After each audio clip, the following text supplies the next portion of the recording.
देखिए, नीतीश कुमार जी ने सदन में जनसंख्या कानून के बारे में एक ऐसी अपनी सोच इस तरह से बोली है जिसमें शब्द बहुत घटिया थे और उनकी भावभंगिमाएं उन पर और भी ज़्यादा घटिया थी और उसकी पुनरावृत्ति फिर की गई दूसरे सदन में।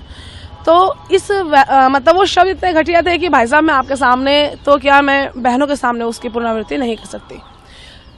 इस तरह की बातों को जब सुना और जिस समय हम देख रहे थे हम घर में ही शर्मसार हो गए थे। मतलब हमारी माता जी बराबर में थी और सुन के हमें लगा कि क्यों मतलब कानों में से शीशा पिघल गया। और वहां पर बैठी हुई सदन में बहनों, उनके साथ क्या हुआ होगा, या जो भाई थे उन लोगों को पता है सदन में जो कार्य चल रहा है उसको हजारों बहनें देख रही हैं, उनमें उनकी माँ बहनें भी होंगी, बेटी भी होंगी, तो वो वहां पर उनको भी कैसा लगा होगा। मतलब मुझे लगता है कि ये नारी जाति का अपमान है। नारियों के लिए इस तरह की अभद्र बातें बोली उन्होंने, सोच समझ के बोली। इसके विरोध में हमने आज नीतीश जी का पुतला जलाया है और हम उनसे इस्तीफे की मांग करते हैं कि नैतिक जिम्मेदारी होनी चाहिए ऐसे पद पर रहते हुए जहां आपकी भाषा बड़ी मर्यादित होनी चाहिए, क्योंकि आपको दुनिया देख रही है, आपसे बहुत सारे युवा प्रेरणा ले रहे हैं। आप ऐसी भाषा का प्रयोग कर रहे हैं जिससे अगर उससे प्रेरणा लेकर आगे युवा पीढ़ी बढ़ी तो आप समझ सकते हैं समाज में किस तरह की भाषा का प्रयोग होने लगेगा, किस तरह बहनों का सड़क पर चलना मुश्किल हो जाएगा।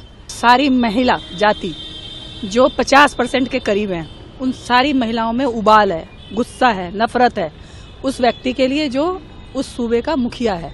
सदन में जो सदन मंदिर के समान पूजा जाता है, और सबसे बड़ी बात तो जिस देश में महिला को सबसे पहले पूजा जाता है, दुर्गा, लक्ष्मी, काली, पहले माता आती हैं। पहले हम नाम भी लेते हैं तो सीताराम बोलते हैं, हम राधे श्याम बोलते हैं, हम श्याम राधे नहीं बोलते। जहाँ पे महिलाओं का इतना सम्मान होता है, महिलाओं की जिसमें गरिमा बनी रहती है, उस जगह उस महिला जाति का अपमान सदन में, जो हमारा मंदिर कहा जाता है। आप विधानसभा में इतने सालों से आप वहाँ के मुख्यमंत्री हैं, आपको अपनी भाषा पे कंट्रोल नहीं है।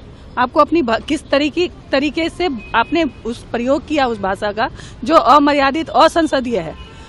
वहाँ तो विधानसभा के जो अध्यक्ष हैं उन पे उनको कार्रवाई करनी चाहिए।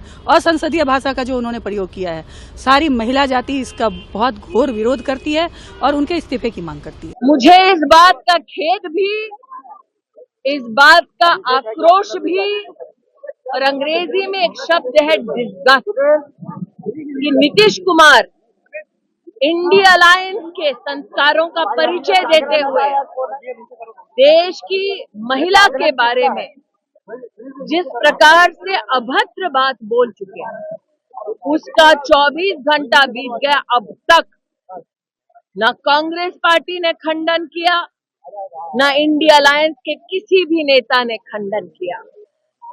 क्यों बार बार महिला के चरित्र, महिला की जीवन शैली और महिला संबंधी ऐसी घटिया बातें